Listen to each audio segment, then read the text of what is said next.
Аңкылымдар жанын берип бабалар сактап келген айкөл кыргыз элден биз берекесин төгүп турган ажайып бакубаттуу асыл кымбат жерден биз берекесин төгүп турган ажайып бакубаттуу асыл кымбат жерден биз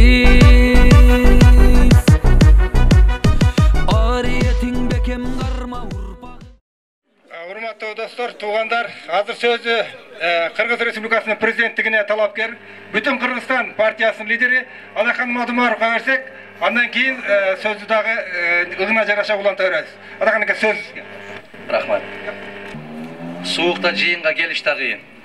Жайда келгенде жана күннөн бекин турдук эле. Азыр эми сууктан кыйналып турабыз. Келгениңиздерге рахмат. Азыр айтып атпайбы? Ар жагы Ноокат, бул жагы Кулатовдон бери келатат десе, эл батпай аткандай болуп атат. Бир нерсеге таң калдым да, адамдар канчалык суук жерде жашаса, алар ошончолук чыдамкай болот экен. Кече Дароот коргондо сүйлөп атсак, эмнени карасак -23 болуп атат. Ушундай эл жыйналып калыптыр. Биз шаарга жакындап калган шаарлыктар назигирээк болобуз да. Ошондуктан ар кандай нерселер болот. Мен өтүп баратып элем. Өзү негизи Кызыл Кыя биздин программабызда жок эле жолугушуу. Биздин графикте жок. Себеп 40 күн боло элек биздин жолугушуу ушул жерден сүйлөшүп кеткенибизге. Ошол эле пикирибиз 40 күн баштагы эмес, мындан 20 жыл баштагы Мадумаровдун сүйлөгөнүн интернетке коюп аткан болсо, кече сүйлөгөндөй эле угулуп атат. Ал эмненин белгиси? Туруктуулуктун белгиси. Өзгөрбөстүктүн белгиси. Биз бир багытты алганбыз, ошол багыт менен кетебиз. Биз өзгөрбөйбүз.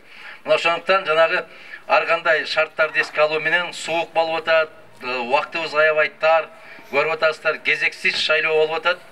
Актаяк, көктаяк болуп бири-бирибизди кубалашпайлы. Но тилекке каршы калемдуручу менен жасаганга жетише элек экенбиз. Дале болсо бир-аз бар экен. Сабыр кылып туралы, жакшы күндөргө да жетип каларбыз буюрса. Анан баягы 5-6 октябрдагы окуялар болбош керек эле. Болуп кетти тилекке каршы. Ошондо да айтканбыз, эгерде таза шайлоо өтпөсө, элдин пикири эске алынбаса, Кыргызстанда эч качан тынчтык болбойт. Башаламандыкты жасабашыбыз керек деген ой тилектерди айттык эле. Суроо барбы мага? Мен ассалому алейкум деп учурашып гана коюп кетели дедик. Дагы жолу айтам.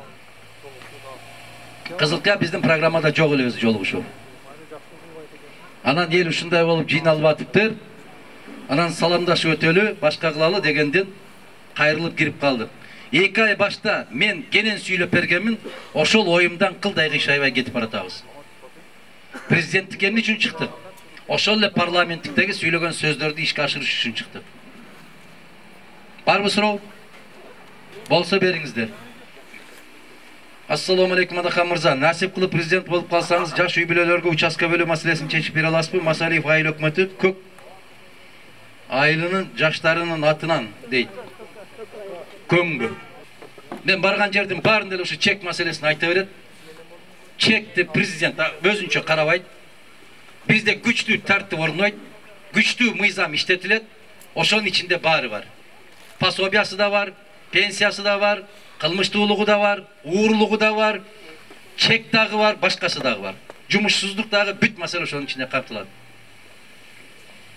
Ассаламу алейкум Адахан өлкө дейт. Мен 8 класста күзгү сыноого калып бүтүргөнмүн. 8 классты дейт. Каталары үчүн алдын ала кечирим сурайм дейт. Ушул кечирим сураганыңыз үчүн сизге рахмат. Бул өтө улуу касиет. Бул улуу касиет. Бирөөлөр очойгон, бул кат жазганда эмес, мамлекеттик башкарууда ката кетирип алып беттирмоочулук кылышып атат. Мунун караңыз, бул ыймандын белгиси. Алла разы болсун сизден, ким болсоңуз дагы. Аллахтын разычылыгы үчүн Намруттун жаккан отуга көкүрөгүн күйгүзүп жатып, суу сепкен чабылекейдей болуп, акыйкаттык үчүн сени колдогон акелериңдин биримин 20 жылдан бери дейт. Суроо, неме үчүн элибиз ушундай башы айланып турганда, анча-мынча келишпестикти коюп, Бактыбек Калмаматов экөөң элди чогуу кыдырсаңар болбойт беле, дегеле экөөңөрдүн келечекте бир кемеде көрөбүзбү? Аллахтан сага жардам тилеймин, амин дейт. Мына Аллахтан деп айтып атасыз, бардық нәрсе буйруктан болот. Бирок мына ошол жерде Абсамат Масалич экөөбүз көп жолу сүйлөшкөнбүз сиздер менен, жолукканбыз. Бир да жолу Абсамат Масалиевке айланайын Абсамат, барып Адахан Мадумаровка кошул дегениңерди уккан эмесмин. Кандай дейсиздер? Эми мени көрүнгөн ар кимге кошо берип чарчабадыңарбы силер? Ага кошул деп кыйнадыңар, мен айттым, ал болбойт дедим. Буга кошул деп кыйнадыңар, болбойт. Болбостугуну турмуш тагдыр көрсөттү го тарых. Ошол кошул деген ер азаматтардын кандай экенин сиздер көрүп атасыздарбы? Неге кыйнай бересиңер мени? Бактыбек келечеги кең жигит. Мен болгону бир гана жолу чакырып сүйлөштүм. Акылдаштык, пикирлерибизди мен өткөндө парламенттик шайлоого дагы биз менен бар деген сунушту айттым. Муну Айданбек күбө. Мен ким кошулам деген болсо, кучагым ачык деген сайын кайра тепкилейсиңер да мени. Алар кошула албайт. Бактыбектин кандай мисаласын, кандай себеби бар кошулбаганга мен аны билбейт экенмин, сүйлөшкөн жокмун. Мен тескерисинче бардык талапкерлерге чакыруу таштап атпаймынбы? Келгиле чогуу жүрөлү деп атам. Сиз мени башка жака кошкондон көрө, сиз кошунаңыз менен кошулуң. Бир тууганыңыз менен кошулуң. Эртең шайлоого бир кишидей болуп барганга аракет кылың. Мен үчүн эмес, кимди тандасаңыз ошол үчүн. Бир туугандар бириге албайбыз да гана меники, айланайындар, ай. Ага кошул, буга кошул. Силер үчүн оюнчуга окшойт ошентип кошулуп кете берген. Менин көз карашым бар, менин пикирим бар. Менин өзүмдүн ишенимим бар.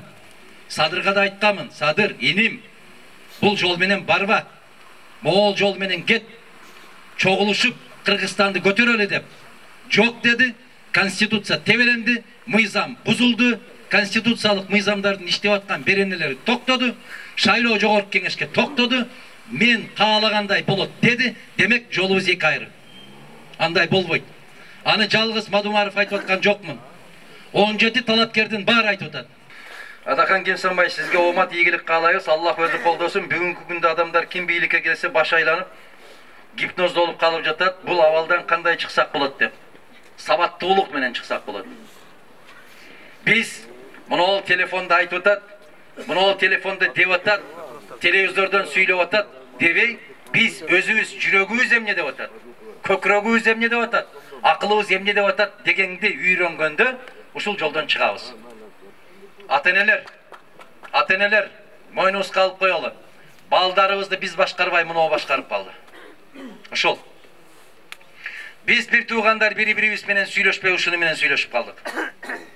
Мына аксакалдар отурат. Илгери Насыбайын үйдө калтырып кеткен болсо, 4 томолонуп кетет деп отурган жеринде. Азыр балдар телефонун унутуп калса ушундай болуп калышты. Мунун кумары жаман болду. Бул өтө жаман жактарга жумшап атат. Ар бир нерсенин пайдалуу жагы, зыяндуу жагы бар сыяктуу эле, телефондун дагы пайдасы көп. Неге бир жагы пайда? Мен ушул жерде Кызыл Кыяда сүйлөп атканымды азыр Нарында да, Көлдө да, Чүйдө да, Таласта да угуп атат. Мен сүйлөп атканды Новосибирск, Иркутск, Красноярскидеги биздин жигиттерибиз, кыздарыбыз көрүп атат. Корея менен Америкадагы жашап аткан кыргыздарыбыз да көрүп атат. Бул жакшы жагы. А жаман жагы элден ажыратып койду. Биздин аймакта мөмө жемиш сүт азыктары кайра иштетүүчү республикалык деңгээлдеги заводдорду кандай курсак болот? Мен айткан жолду тандайлы. Кудай кааласа, айткан тартипти ишке киргизели. Алар өздөрүнөн өздөрү курулат, айланайындар. Биз маселени бутунан баштап атабыз да, баштан баштабайлыбы? Тартип болсо, мыйзамдуулук болсо, бардык нерсе өзүнүн ордуна келет. Билим берүүсү дагы, саламаттык сактоосу дагы, жолдагы, суудагы, пенсиядагы, пособиядагы ордуна келет. Бардык нерсенин башында ушу мыйзамдуулук турат. Бир балам бар. Не дейт? Аялым өткөн мектепте иштейм. 4000 айлык алам. Айлыгың бар экен 4000, 40000. Мектепте иштейсиз ошо жазып аткан киши. 40000 илген, үйүм жок, төлөйсүң деп жатат. Соцзащитага күйгөндөн келдим. Мага окшогон көп жүздөп саналат. Ошо жүздөп саналгандардын атынан баратам президенттикке. Мына ошо сизге окшогон ыйлагандардын көзү жашы токтосун деп баратам мен президенттикке. Мен атымды чыгарайын деп бараткан жокмун. Мен акча топтоп алайын деп бараткан жокмун. Мына топтогондор жөн эле топтоп коет экен. Биз эркиндикте жүрүп дагы мына сүрөттөгүдөй болуп акчаны топтой албадык биз. Мына караңыздар. Эсебиңе каяктан түшүп атат десе, пенсионерлер пенсиясын алып келип берип атат дейт. Кызылдай жалган койланайын. Баткенчилер өрүп берди дейби. Мен аны көрө элекмин, телевизор карайып. Бирок азыр жолдон келатканда бир балдар көрсөттү мага.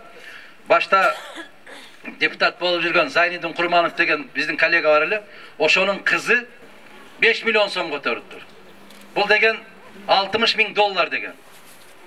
Кандай бир кыз барып эле ушундай болуп 60,000 көтөрүп коет айланайын. Өзүнүн тууп өстүргөн энесине 6,000 сомго көйнөк алып бербейт дагынан сен президенттик фондуна 60,000 төгүп коёбу доллар. Чындыкка ишениш керек да, бираз жанашыш керек да. Уят маселе мына ушул нерсе. Уят, 1000 жолу кайталайм уят. Бирок биз Кыргызстандын эли ушундайбыз. Ассаламу алейкум дейт Адахан Кимсанбаевич. Бизде суроо бергенге мүмкүнчүлүк болбой жатат. Садыр Жапаровго Текебаев боюнча алган миллионду алган деп айтканы, аны Ташиев камчы жалган деди эле го. Аны эки достон сурагыла. Бири алган дейт, көргөнмүн дейт, экинчиси жалган дейт, экөө бирге жүрөт. Каяктан билебиз биз аны? Адахан мырза дейт, мендеги маалымат Кытайдан 1958 жылдары Жапар келген деген, аны Кыяс Молдокасымовдон сурагыла. Мен мага андай суроолорду бербегиле. Каяктан келген, жет атасы ким, аны муну териштирген менин милдетим эмес. Аны үчүн адистери бар. Ошолордон сурагыла. Саясатчы Таалай Масадыков менен алдыга болгон көз карашыңыз кандай? Түп-түз. Урматтуу Адахан Мадумаров, сиз менен жолугушуп жатканыбызга кубанычтабыз. Куш келипсиз, кушбак кылсын. Майдан айыл өкмөтүнүн так ортосунан орун алган Шамбисай кенин көрүп кеткенсиз. Ошону ачканга жол бербейсизби? Сиз президент болуп калсаңыз дейт. Жол бериш керекпи? А эмне суранып атасыз анан? Биз Шамбисай болобу, Солтон Сары болобу, Кумтөр болобу, Жетимтөө болобу, не болсо ошол болсун. Көмүр барбы, темир барбы, эмне болсо ошол болсун. Кыргыздын пайдасына иштемейинче, Кыргыз Республикасынын пайдасына иштемейинче, бир жерди иштетпейбиз. Бир томолок ташты дагы Кудайга шүгүр деп биздин энчибиз катары көрөбүз. Мына ушундай болот. Анын иштешине мен президент болбой туруп, келип ошол сиздер менен кошулуп пикет митингге уюштуруп алып, анан президент болгондон кийин биз кээ бир кишилердей болуп биринчи алышыбыз керек деп, анан кийин жок албайбыз деген кишилерден эмеспиз. Биз позициябызда бекем турган инсандарданбыз. Келечек муун жаш балдардын пособиясын ата-энесине байланыштырбай четтен бере турган кыласызбы? Үйүң, тоогуң, шифонериң, телевизоруң бар дебей. Азыр 4-5 балалууларга ала албай жүрүшөт дейт. Ошол кандай болсо дагы элдин жагдайына карабай балдардын жөлөк пулун бериш керек деген мыйзамдын автору мен болом. Мен 12 жылдан бери жумушсузмун. Башта андай жок эле. Атаңдын машинасы бар экен, энеңдин кийим тиккен машинасы бар экен, баардыгын эсебин алып, муздаткычы бар экен дегенге чейин чыгышыптыр азыр азаматтар. Эшектин кодигин дагы сурап атабы. Кодиги жок болсо берет экен, а кодиги менен болсо бербейт экен. Мына энем көрдүңүздөрбү? Жигиттер, менден программа сурап аткан жигиттер. Мына ушул энелердин сөзүн уккула. Мына ушул менин программам. Азыр 11-классты бүткөн уул кыздар эңсеген окуу жайларга окуша албайт. Себеби очойгон контрагы бар.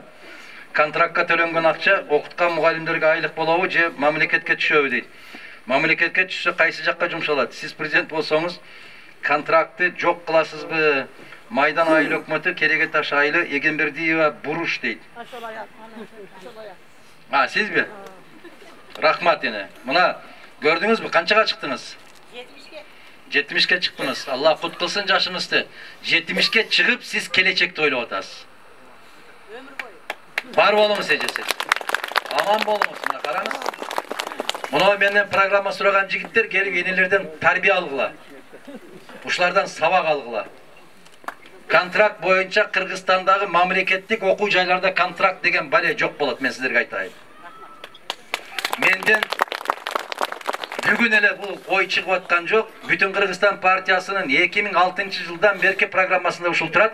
Мамлекеттик 7 окуу жай калат, калгандарынын баары кааласа контракт менен, кааласа бекер окута турган болсун. Мамлекеттик окуу жайларда контракт деген түшүнүк калбайт.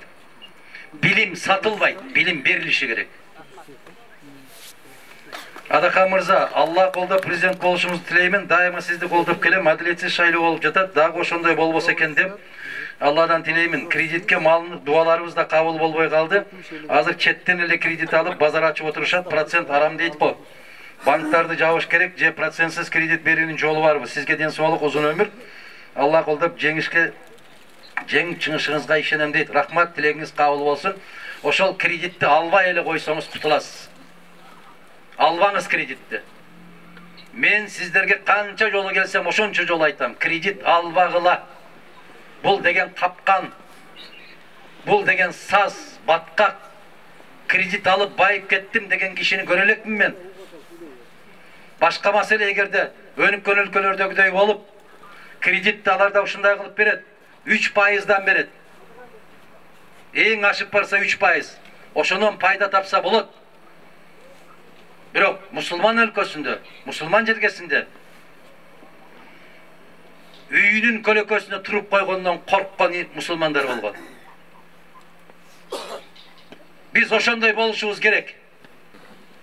Менин программам ошондой. Кудай кааласа. Мына кредит алган дагы арам дейт. Кредит берген дагы арам дейт.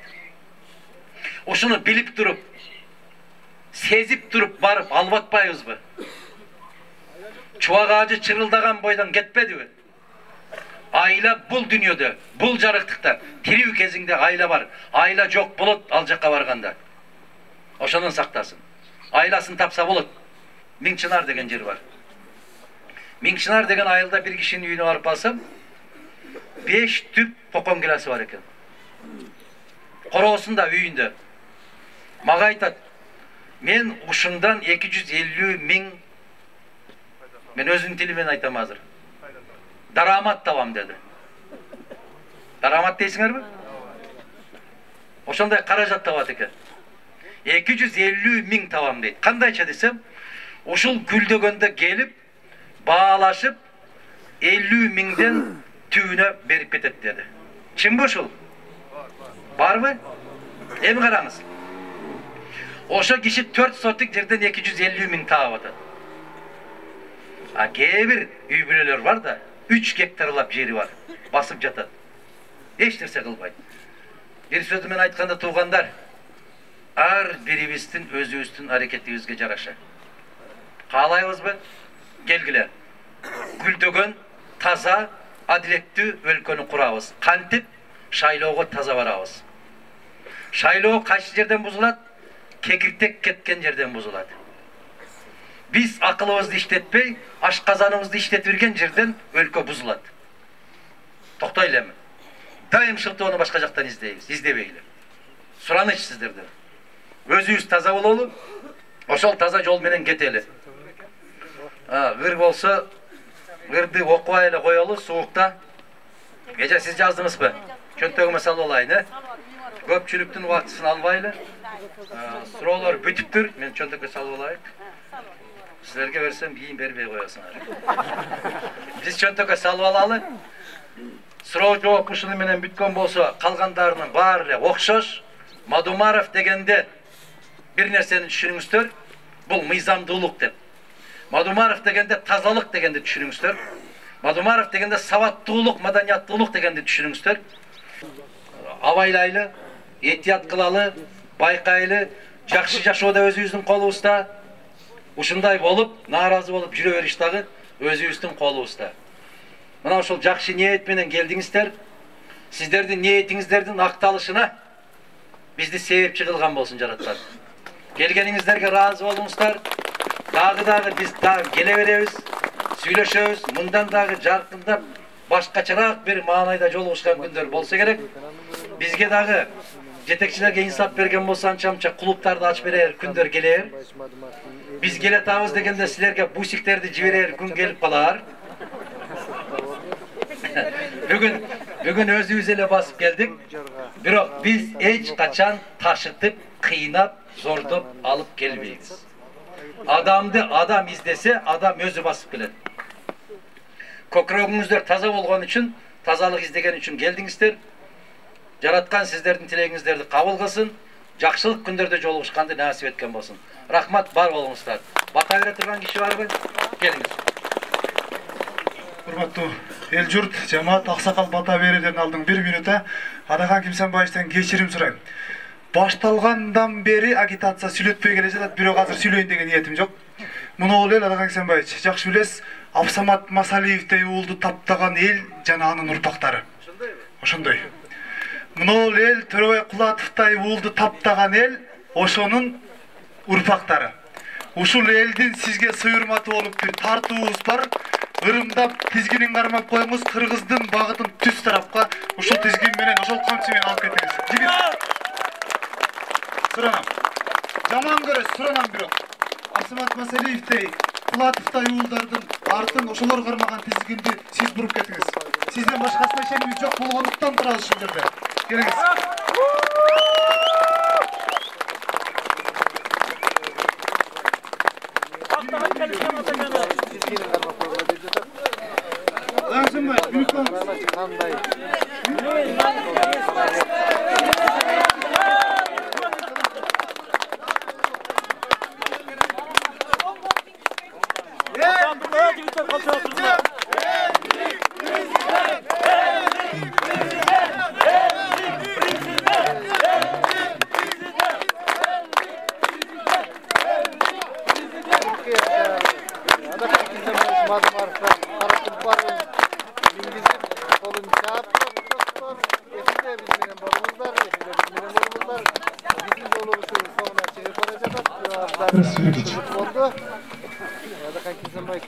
Rahmat.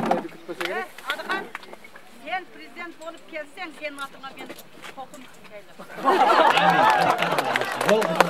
Eğer tokumlu da bolup kaldık. Rahmat. Allah razı olsun. Ben razımın, keremet. Bunu ol asıl tukum. Karаңыз, moyunun karаңыз. Biz daha ayılda öskönbüz. Biz daha at minib öskönbüz degende bilebиз. Çoğun rahmat sizlerge. Жақсылықтарға бұйырсын, аманшылық болсын. Мұны ушул атты мындай кылалы аксакалдар. Жок, ушул жерде кармайлы. Ушул жерде кармайлы дагы кандай өзүңүздөр чечим кабыл алсаңыздар, ошого жараша болсун. Жарайбы?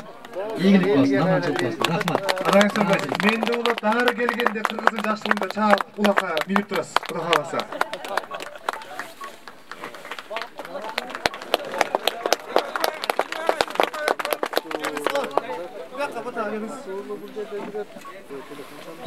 Kongon kızık yaşarına hoş gelipsiz. Bardığı жүрөгү менен сезип, ойлонуп, бул жердеги тургандар бардыгы сиз үчүн келип атат. Аллах колдосун. Сизге узун ömür каалайбыз. Бала чакаңыз менен тынч болуң. Амин. Аллах колдоп, şu ойлогон ойго президенттикке жетишине Аллах колдосун. Амин. Аллах акбар. Жақсылықта жолығалы. Жақсылықта. Рахмат çok. Ажеке бата өрөм дейт. Ажаға бар екен, келіңіз. Bismillahirrahmanirrahim. Assalamu alaikum. Men ekoz сүйлөсөм болбойт да. Bir hikaye айтып берем, кыска гана. Эки дос жолоочу болуп жолдо кетип барса, кыштын күнү суук болот. Экөө кеч кирип кеткенде бир үңкүргө киришип түнөп калышат. Экөө кучакташып, эптеп-септеп таңдаттырып, бири көр болот, бири соо болот. Соо тышкарыга чыгып кетет, көр ичкерide калат.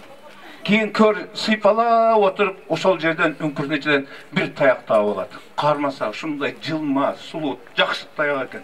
Bir жагы жоон экен, bir жагы уштуу экен. Баягы шундай Кудай бердим, таяк таптым деп таякты таянып тышкарыга чыкса, көзү сол досу тышкарда турган экен. Ай, колуңдагы неме, мен таяк таап алдым дейт. Досы көрөт да, ey досум, айнанайын, бул таяк эмес, бул жылан дейт. Жылан акаса кышта катып калат экен. Баягы көр айтат, дейт, бир жакшы таяктар отам, шуну дагы көрө албай жатат, кызганып атат деп анан кийин таштабай коём. Кичине убакыт өткөндөн кийин күн жылыйт, колунда баягы жыланга жан кирет, чагып өлтүрөт.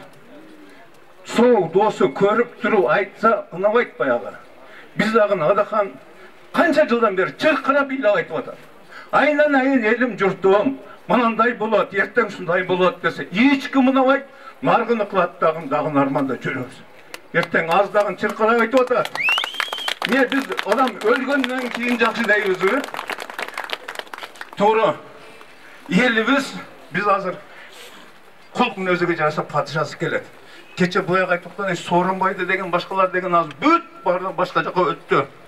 Бирок Алла үчүн, халыс келечегибиз үчүн акылыбызды иштетип Алла Таала бизди адам кылып жаратты, акыл берди. Эки жакты карайлык, угайлык. 10 январга чейин кичине убакыт бар. Ойлонгула. Алладан тилейлик биздин Кыргызстанга.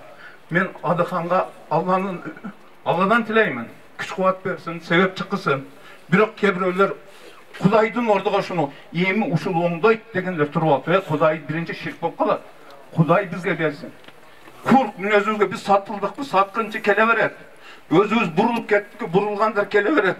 Ошондуктан жүрөгүбүздү кармап, Кудайдан тилеп, сурап, эртеге бизге бир адыл, таза, Кыргызстанды оңдой турган, көтөрө турган, элдик бүт мамлекеттер менен тең ата сүйлөшө турган bir padişa versin. Ошонго бизге Адахан мырзасы Аллахым себепкер кылсын. Сиз билем Кудай буйрук, Кудайдан коркосуз, кайтпаңыз сөзүңүздөн. Элди оңдойдуңда акырыга чейин жүрүң. Биз да аны акырыга чейин колдош бизге насип кылсын. Амин.